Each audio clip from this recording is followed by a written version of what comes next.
Hello there, fellow NPCs. I'm Scythe, and today we're getting back into the house in Fata Morgana, Requiem for Innocence.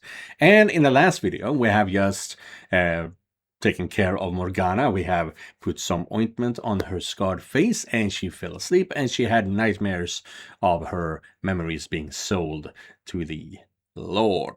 Yes. And now she has woken up, and she's going to realize that, oh, I have my butterfly brooch.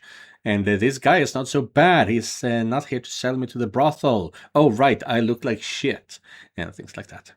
Yeah, we're going to see how she will deal with all of this. I believe, if I understood it correctly, she's no longer asking people to kill her, because being so vain to worry about your looking broken, destroyed, hurt, damaged is beneath a saint. So I don't think she's going to do that again. But we'll see, we'll see. Either way, let's go. I mustn't let myself cry. I must always stay strong.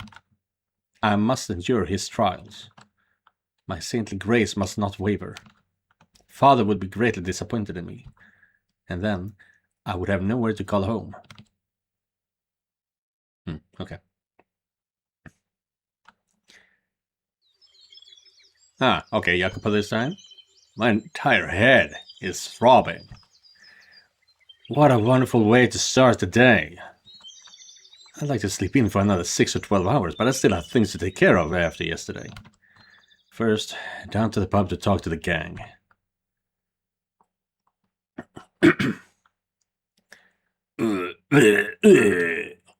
I drank way too much. What the hell is that? Dear God. Ah, Jacopo! And oh, it's cries for help. I need your help. I can't carry everyone out all by myself. All right. I'll drag them out into the streets. Please don't shout, though. My head hurts enough as it is. Thank you. I said stop shouting. Bleh. I guess I'll start with him. Bonk. Morning, friends. Oh, it's the big guy from last night. The name's Gracia. Try not to forget, because you'll be seeing a lot of me. Which reminds me, I never got your name. I'm just a trifling little flower. My name isn't important, but if you would lend us a hand, that would be lovely. So that's the game telling us that she is not important. And with what? I'm just here for the booze. Haven't you had enough? Not even close. Well, there isn't anything left. Or did you forget? The two of you, last night, drank the whole town dry. We're just going to be a plain old restaurant for at least the next few days. Oh, well, that's a crying shame. And whose fault do you think that is? How many more trips is this going to take? Your hull's still out like rocks. Oh, I thought they erected a new wall there for a second, but it's just you. Yes, so we're clear, since there wasn't any real resolution last night. You passed out first, which means I... Hi. Top of the morning to you, Jacopo. Ah, okay. So he's even Irish. Top of the morning to you. And what a beautiful morning it is. You seem to be doing quite well. What happened to the aggressively competitive Gracia from last night? I had you all wrong, Jacopo. What? I had you paid for a stick up your ass rich boy kind of fellow, but you drink like a real pro. Oh yeah, he's not slurring his words as much anymore. I get okay, so that's when he's drunk. Okay. A true measure of a man is how well he holds his booze. And you proved yourself. You're one hell of a fella. Hell of a man. Sure. Psh, at least give me a hearty hell yeah, would you? Don't tell me I was wrong about being wrong about you. I'm just not at full capacity at the moment. It's taking a little longer than normal to process. Anyway, boys, you got my seal of approval. We helped each other out back in the Lord's Asswise manner, but now we're comrades. Partners in crime. Hold up. What? You don't want to be partners? I never said that. You make it sound like you're planning on staying, though. I most certainly do. You were one of the Lord's slaves. You know, the slaves who incited the revolt. It's not safe for you to stay here. If someone were to identify you, you'd be dead in... Ugh, last we sure to quibble over shit like, someone might be trying to kill you. It's hardly quibbling. There's a reason we had all other slaves transported to different cities. Trust me. I know it ain't safe for me to stick around. But I want to be here when that horse finally gets what's coming. Like hell, I'm betting before his head's on a pike. Okay then. As long as you're aware of the risks, that's your choice to make. And in that case, I'm glad to have you. The addition of such a valiant comrade should prove quite inspiring to the rest of the gang. Yeah, damn right it will. You should have said that to begin with. Skip all the not safe nonsense. Besides, everything you said applies the same to you. For as anyone in the matter concerned, you're a slave as much as me. And your infiltration job didn't exactly have you laying low. They'll recognize you. Fair enough. I haven't heard of any wanted posters going up yet, but you're right, it's the best to remain cautious for now. Though as long as we keep to the slums, we should be relatively safe, for the time being. As amusing as a thought as that is, we're safer in a lawless dump than a Scythe proper. Indeed, but the gang has eyes and ears covering the entire district. If someone who doesn't belong shows up, word will spread quickly. So if the Lord's God tried and slip in, their cover will be blown just like that, huh? Precisely. Which isn't to say it's a good part of town, of course. We have more than our fair share of hooligans. You just have to be able to protect yourself. Which I doubt will be an issue for you. Hell yeah, bring on the pickpockets. I'll rob every last one of them blind, maybe even literally. I'm glad he's on our side. Well, if you're going to be staying here, I should probably show you more than just our pub of choice. You'll need to find work as well. Not that that should prove any trouble. With your muscle, you can choose pretty much anything. A bodyguard, a carpenter, a metal worker, whatever you like. But first... could I ask you to help me get these dolts outside? Aye. What do you want me to toss them? Be gentle with them, if you would. They are ours, for what it's worth. You know, so they are very much bonding here. So, how come he... I'm assuming that, considering how capable Gracia is, that he will be killed pretty early on. Otherwise, he would be the one to actually kill Jacopo. Good lord, between cleaning up at the pub and showing Gracia around town, there goes most of my day. The brothel's probably open by now. Through the back entrance it is.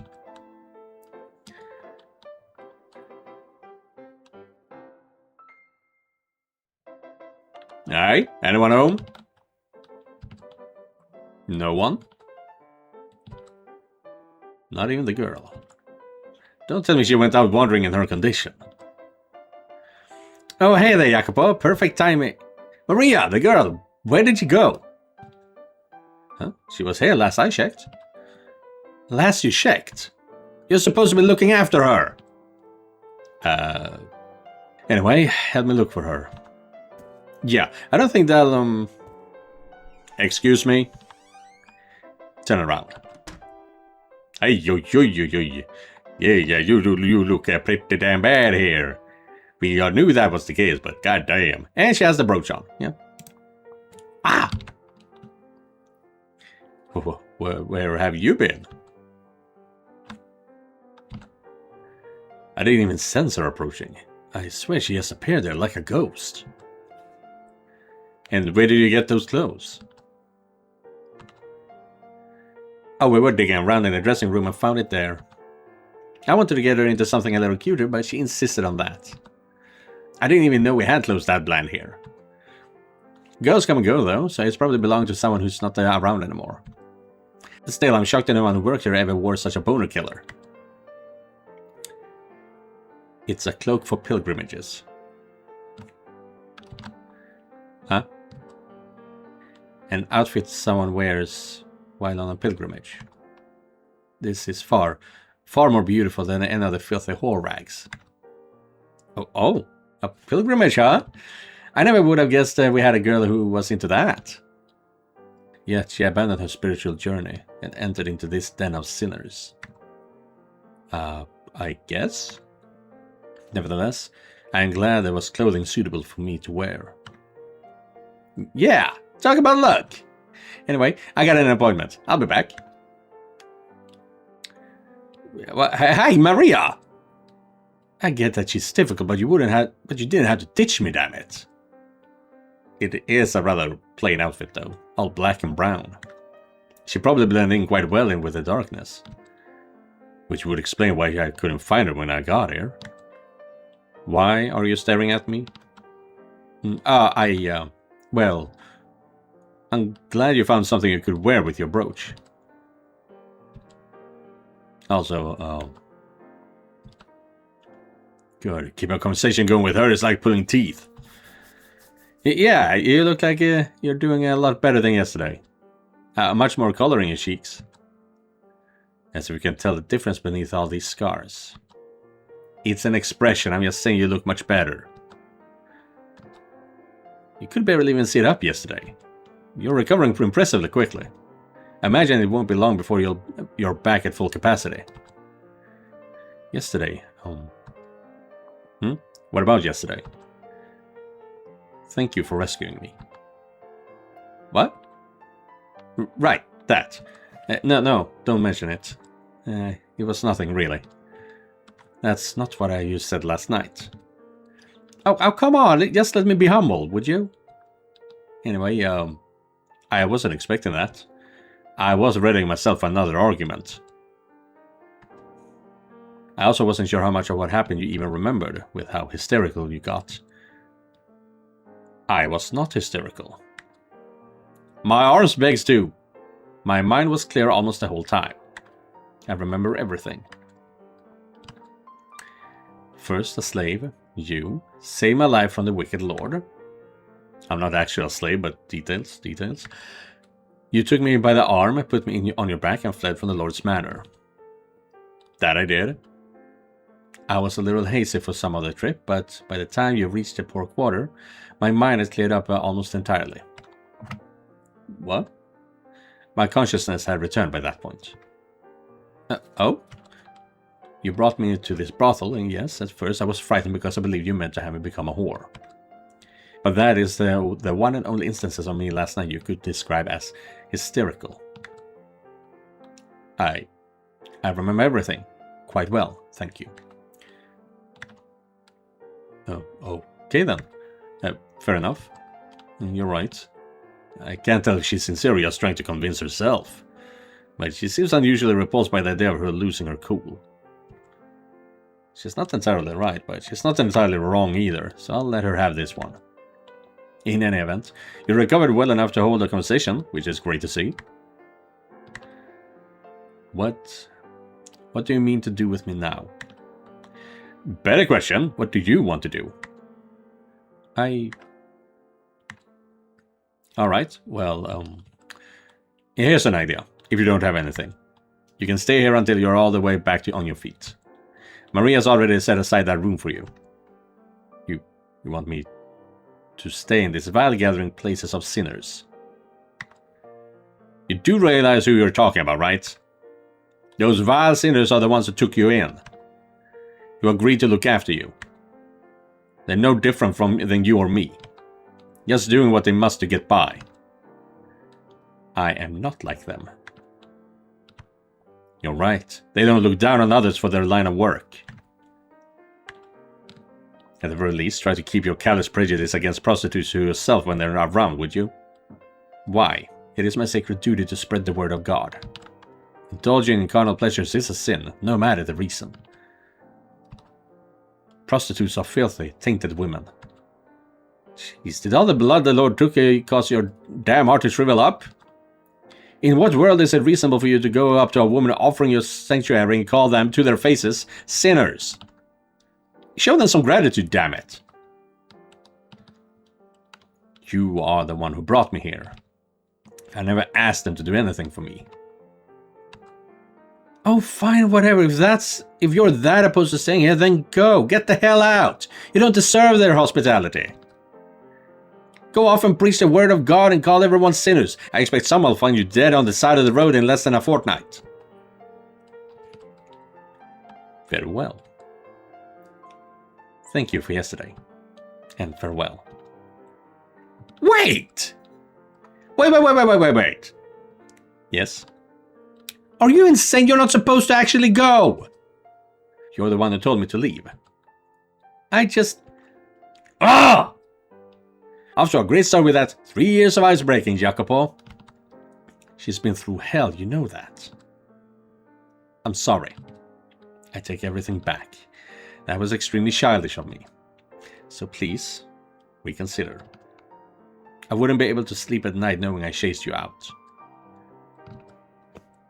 You cannot seem to make up your mind, can you? It was a heat of a moment thing, I didn't mean it.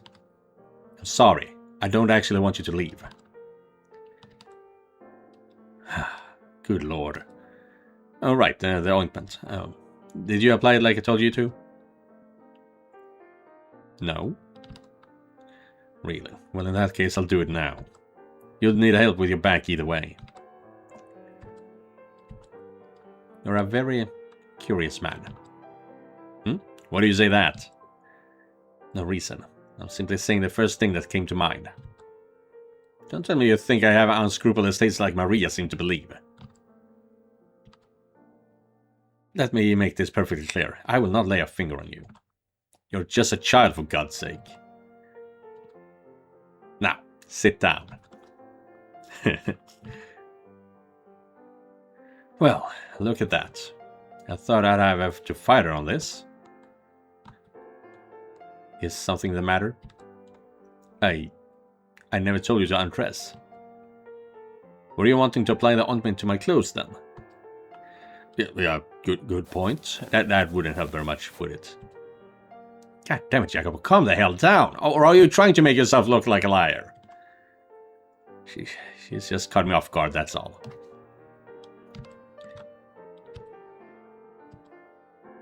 The girl quietly disrobed, then knelt down. She had been naked when I saved her from the Lord, so it wasn't like this was my first time seeing her unclothed. But that was in the middle of a revolt. I didn't exactly have time to get a good look. She was almost frighteningly scrawny, her arms barely any bigger than the bones within. Her skin was so pale I could see the blue veins running beneath it. And then, of course, there was the crisscrossing web of scars. Each one stood out clearly against her pale skin. The scars covered her whole body, front and back. I could hardly find a patch of skin that hadn't been desecrated. Looking at her, I was gripped with a mix of burning rage and bitter sadness, neither of which I had a source of relief for. But the most upsetting thing was how she just sat there, exposed, completely emotionless. Quite a change from how she behaved last night. Today I'm not the one doing all the shouting. Almost feels like I'm looking at a lifeless puppet. I scooped up some of the ointment with my fingers and gently rubbed it across her wounded flesh. Every time my hand made contact, she shuddered, but she never recoiled or objected. Though it felt less like she was willingly accepting my aid, and more like she was simply enduring, waiting for it to be over. It was almost silent in the room, save for the cries and moaning that made its way through the walls. Sitting naked in a brothel with a strange man rubbed medicine on her. I could only imagine how unpleasant that must be, considering how devout she seemed to be. She was probably doing everything in her power to cut herself off from the whole experience. I wondered if, perhaps, she might one day come to realize that we were not trying to insult or demean her, and that we were simply concerned for her, that we wanted to give her a place she could feel safe. So is this all the Lord's doing? You don't have to answer if you're not comfortable. Except for my arms, yes. Someone else did your arms then? No, I cut them myself. I thought suicide was a sin. Is self-mutilation allowed then? I'm not sure what the rules on that are. You have a lot to live for. And that was about the extent of our conversation as I applied the ointment. I couldn't come up with any small talk, and I didn't really want to press any further about her scars or her time with the Lord.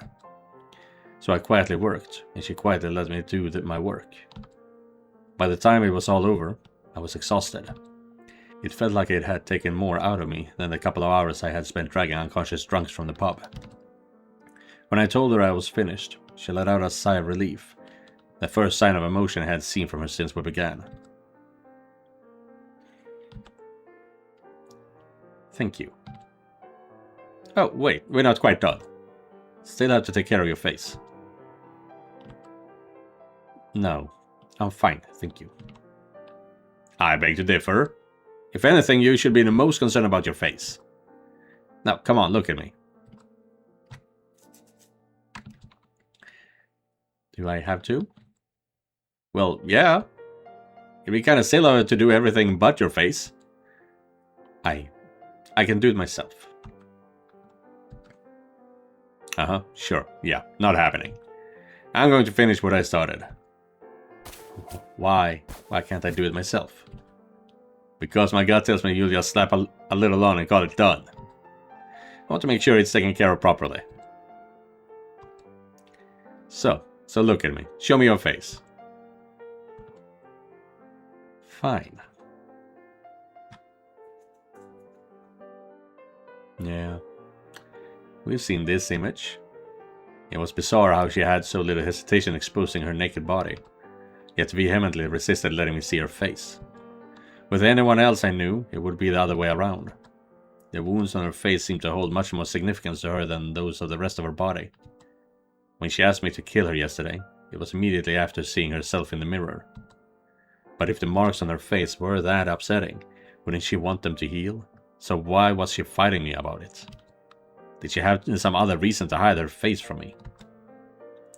Whatever it was that drove her actions, I couldn't make any sense of it. Let me know if it stings. Relax. I won't bite. You weren't this tense when I was applying the ointment to the rest of you. Just get it over with. Alright, alright. You know, I just realized, I don't know your name. Would you mind telling me? No? You won't tell me. Well, in that case, I'll just have to come up with something to call you myself. I'm serious, I'll pick the first thing that comes to mind. It's still time. You just have to tell me your name. Okay then. You had your chance. Allison it is, because you bite just like an alley cat. I'll tell the girls I had to call you that too. Please don't. Oh, finally you speak. If you're not happy with the name, tell me what to call you. You have until the count of 3, and then you're Allison for good. 1, 2, 3.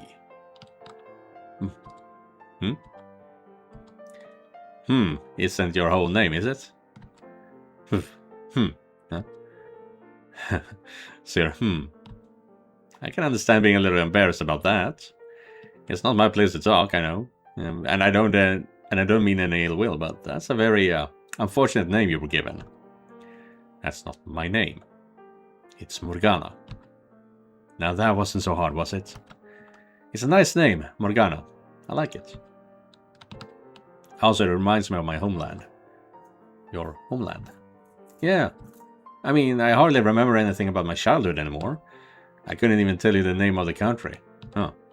But I have these vague memories of how the language sounded. And your name? It doesn't sound like a name native to these parts. It sounds like something that would fit right in with those memories of my homeland. I wager I guess you probably come from the same part of the world as me. If you go back there far enough, you might even find we share ancestors. Who knows? But who knows? Hey, I really like that. Feeling a little sense of kinship. A thought very much displeases me. Well, okay then. Be a grouch. I'll let it slide though. Getting her name out of you put me in a good mood. It's nice to formally make your acquaintance, Morgana. My name is Jacopo. Hey, Morgana. One day, I'll show you the world. What? There's so much more out there than this tiny little corner of Earth that we're rotting away in. More than you can possibly imagine. I'm going to go out into the world, experience true freedom, and I'm going to bring you with me. So try to stay positive. Once you see for yourself how much bigger the world out there is, how different every region and its people are, it might change your perspective on things a bit. It might even help you forget some of the crap you've been through.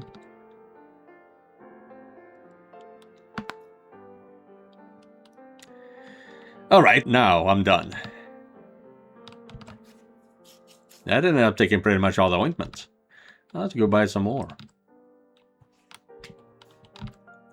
Well, I should probably get going. Will you be alright on your own? I would much prefer it, in fact. Alright. Sorry to be such a nuisance. See you again tomorrow.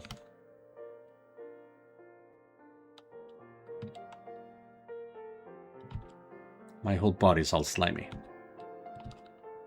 After the slave man left, I retreated to a corner of the room, sat down and pulled my knees up to my chest.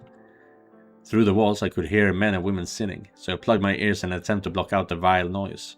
It was filthy here, and if I remained in this place too long, it would probably taint my soul. I needed to get out as soon as possible, but I couldn't bring myself to leave. My body refused to cooperate. Just thinking about going out there into the slums, all alone, sent uncontrollable shivers down my spine. I was the daughter of God. What did I have to fear? Such worldly emotions were unbefitting of a saint. I was pitiful, pathetic, and I hated it. I have nothing to fear. God will always lead his saint to where he needs her the most. And as long as I continue performing miracles, people will acknowledge me as the true daughter of God. I have nothing to fear. You're a damn witch wearing a saint's skin. Will they, though? Will anyone look at me and see a saint? I can hardly see a saint in this face. The Lord and his guests with their revulsion, their fear, that was the appropriate reaction. I was repulsive. Not something to be welcomed with open arms. Saints and angels were always spoken of as beautiful, while demons and witches were spoken of as hideous. And any miracles I performed would be seen as the work of the devil, not God. But it didn't matter. It was my sacred duty to offer a helping hand to anyone in need, no matter how much persecution I suffered for it. My heart was resolute, but my head is all muddled. I can't stand this. One day, I'll show you the world. And thinking about the slave man only made an even bigger mess inside my head. It wasn't all unpleasant though. He didn't push me away because of how I looked. He treated me like an ordinary girl. Not a witch.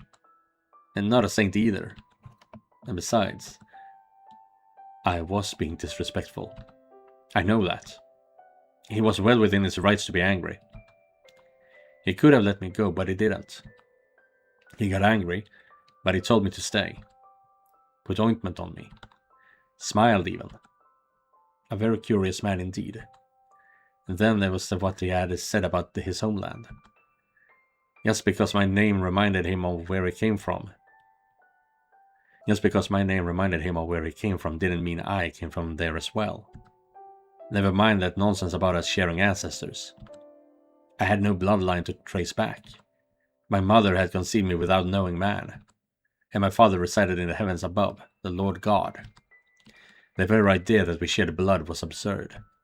And yet, what if, somewhere on this earth, there are people who share my blood? Who feel what I do, who think what I think, who sees the world the same as me? What if somewhere like that really does exist? That would be very, so very what? And time flows ever onward, carrying them and something. Yeah. There she is. An early summer breeze blew past, rustling vivid green leaves. With a pleasant warm wind at my back, I entered a graveyard. Anyone who wasn't from around here would probably have thought it nothing more than a curious arrangement of stones on an abandoned plot of land, though. No one knew the names of most of these buried here. and they probably died without anyone by their sides. In death, though, they finally found themselves with someone to give them attention, to show them love. Love in the form of a prayer for the repose of their souls. And on this abandoned plot of land knelt its de facto caretaker, a young girl and the only person who paid the dead who lay here any mind. She's too deep in prayer. I guess I'll have to wait. It had been a little under 2.5 years since I had rescued Morgana from the Lord's Manor. Oh, okay. So we just skipped to right when all the crap is happening. Okay. Time skip 2 years. Much to my chagrin, she was still far from anything that could be described as opening up, but she wasn't quite as distant as before, from my perspective at least. She had stopped calling the girls at the brothel vile and impure, and she was even somewhat conversational. Sometimes. It seemed to me her trauma had loosened its grip on her, if only a little. Of course, she had a tendency to be on the brutally blunt side, which became more obvious as she started talking more. And it felt like the brutal part was getting more prominent every day. Though I suppose it was a good sign. Better than her refusing to interact at all, at least. Probably. She had also, most notably, begun showing signs of independence. Burying and sending off the dead who had no family or loved ones to do it for them was one such activity she had taken on. Living in the slums, it was hardly uncommon to see corpses abandoned in the alleyways or on the side of the road. Generally speaking, they would be tossed off into a ditch somewhere, out of the way to rot. But over the past couple of years, that had stopped happening, because Morgana had taken it on herself to give them proper burials and a gravestone. Nothing fancy, just a plain slab of rock to mark the grave, but it certainly seemed much more respectable than the alternative. Every day, she came out to the graveyard to pray for the departed. She had always seemed a bit abnormally pious, but there was something almost frightening about her dedication to the task. She was only 9 years old at the time of the slave revolt, which made her 11 now. And rather than play with other children her age, she collected abandoned corpses in the slums and brought them here to bury and pray for. Abnormal didn't even begin to describe it. Some time ago I asked her, "Why don't you go out and play like the other children?" To which she calmly responded, "I could not possibly waste my time idly engaging in worldly recreation." I knew that God was the most important figure in her life, but it still seemed excessive. Not even a convent was that draconian. I made numerous attempts to warm her up, but they all fell flat. Nothing I said seemed to make it through the heavy wall she had built around herself. And that was how Morgana acted around me and the girls at the brothel, those closest to her. The rest of the town could hardly get within shouting distance before being shut down. Although, it wasn't like they tried either. Most everyone else actively distanced themselves from her. On some level, they appreciated her taking care of the bodies that showed up, but ultimately, to them she was a little more than a spider that captured more dangerous insects begrudgingly left to its own devices. Hardly anyone had found her pleasant, and they didn't hide it either. But not just because of her choice in hobbies. The biggest factor was, of course, may your soul find eternal peace. The disquieting marks covering her face. You all done? I didn't realize you were there. Been here for a little while now. You should really pay more attention to your surroundings. This isn't exactly the safest area. Why bother? No one is going to do anything to me. Maybe not now, but a few years down the line, that's a whole nother story. You should get in the habit early. You're a grown girl and your face could very well be better by then too. Never mind the fact there are people out there who will take anything as long as it got girl parts. What if one of them decides to target you? Appalling. Aren't they? Which is why you should be a little more careful. You are an appalling man. Well, why am I appalling? Because the thought crossed your mind. It did not. I'm just saying there are people out there who think like that, and you do need to look out for yourself. The fact that you would say that is appalling. I'm just looking out for you. Oh Lord, may this sinful man be cast down to hell where he belongs. Jeez, you know no mercy, do you? I feel like you treat these corpses nicer than you do me. You'd be correct. If you want me to be nice to you, go die. Damn! This girl has got no mercy. Anyway, if you're done praying, get over here. It's ointment time. How many times must I tell you? You're wasting your time. Don't be such a pessimist. Rome wasn't built in a day, and there are still other ointments we haven't tried. I'm not being pessimistic. I just... Then unless you want to stay looking like that, what do you have to lose? Now, come on. Off with the hood. You are a very stubborn man. Pot. Cattle. Call me whatever you want. Nothing you can say will bother me in the slightest. I loathe you. What? You were saying? Ah, she got a smile on her face. She's just being a little dick. You're kidding, right? Partially. Too little? I thought you were going to apply the ointment. What are you waiting for?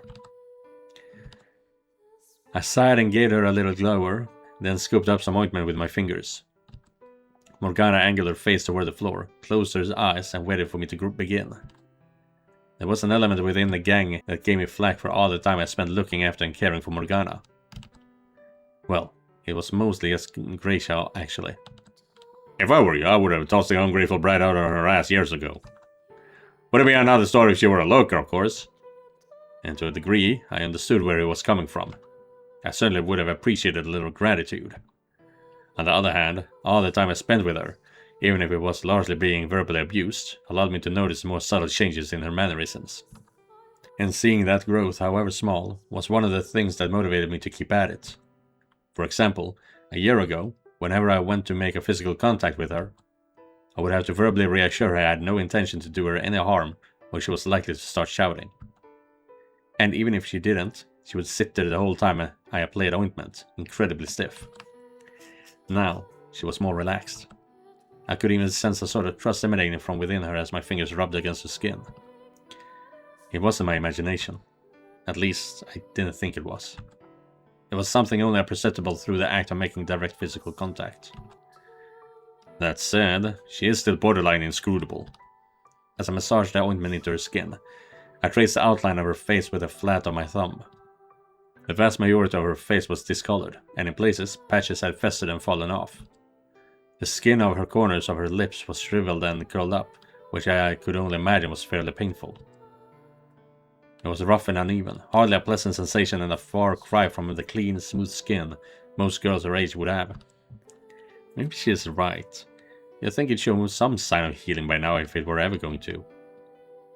Despite my constant insistence that she stay optimistic, it was probably me who was most disappointed, most frustrated at the complete lack of improvement. The ointment wasn't cheap, to be sure, but I didn't give a damn about the money.